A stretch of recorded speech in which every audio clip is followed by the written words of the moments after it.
Spurgeon here with RevZilla, and today we're going to take a look at the Forma Naxos boots available at RevZilla.com.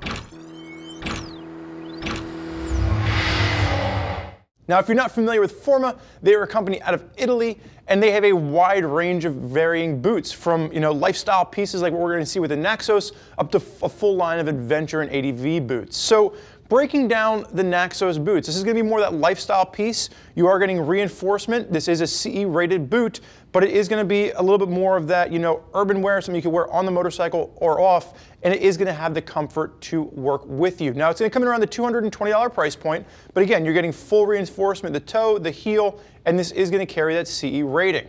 Now, from a sizing standpoint, sizes are going to range from a 38 to a 47. Now, that is obviously European sizing.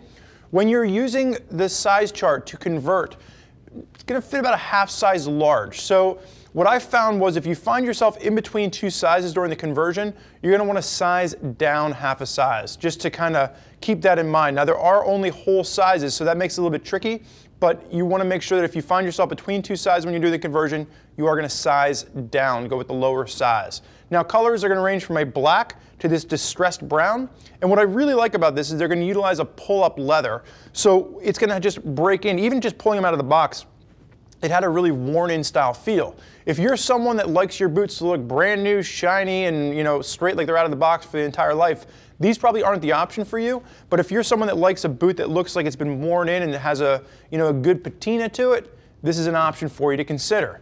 Now, when we're taking a look at the Naxos boots within Forma's line, you could consider moving up to something like the Adventure Lows, but the Adventure Lows are going to take you outside of what you'd expect from a style standpoint. The Adventure Lows are going to get you more into something a little bit more rugged. You're going to go now buckles. You are going to beef up in the protection aspect of just a beefier boot, and you're not going to have to worry about those laces coming into play. But again, you're getting away from the real lifestyle look that the Naxos is going to give you. And speaking of look, just taking a glance at this, it's very familiar to me because it reminds me a lot of what I've seen with the Revit Mohawk boots. So there's definitely a similarity here when we're taking a look at the style.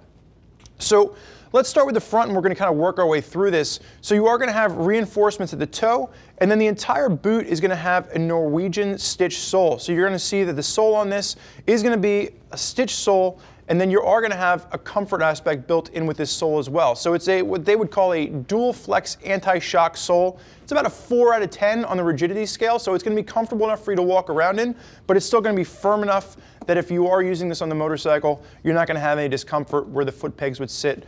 And you have a slight step up when you're looking at the back on this, but really nothing notable. Maybe about a 1/4 of an inch to a step up to the heel on the back, but it is going to be that flat anti-slip sole.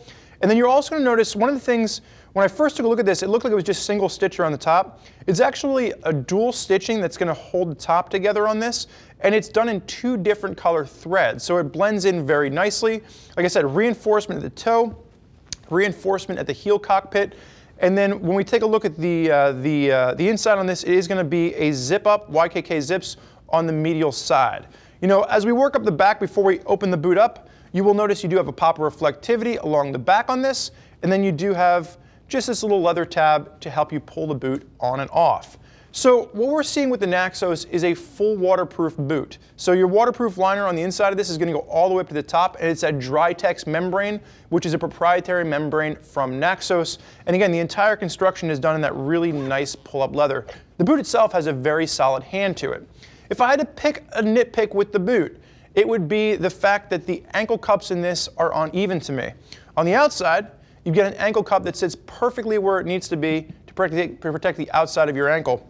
But on the inside, the ankle cup actually sits a little bit too low and further back to really give you the protection that you'd expect. And it just didn't sit very comfortably where I'd want it if I was to go down on the inside of my foot. So that's the minor nitpick, is they've kind of shifted this ankle plate down on the inside because of where they've placed the zipper. It was a little bit too hard for them to get it up there where they would actually want it to go.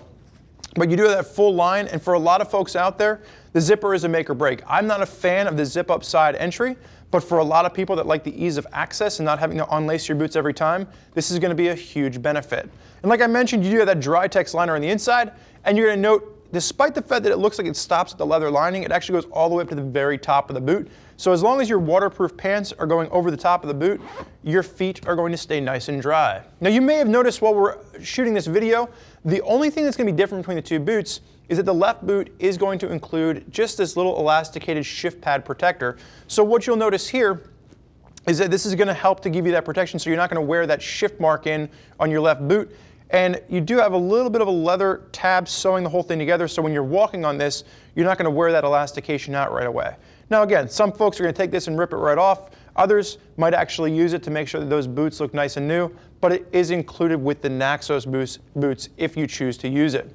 Now there's a lot of riders out there utilizing Forma boots on their rides, and if you want to hear more about what those riders have to say, click the info button on your desktop or mobile device, which will allow you to read other rider reviews from folks that are already out there putting Forma boots through their paces. If you have more questions for one of our gear geeks, give me a shout, 877-792-9455, or simply shoot us an email, cs@RevZilla.com. Thank you for joining us for this look at the Forma Naxos boots. I'm Spurge. Enjoy the ride.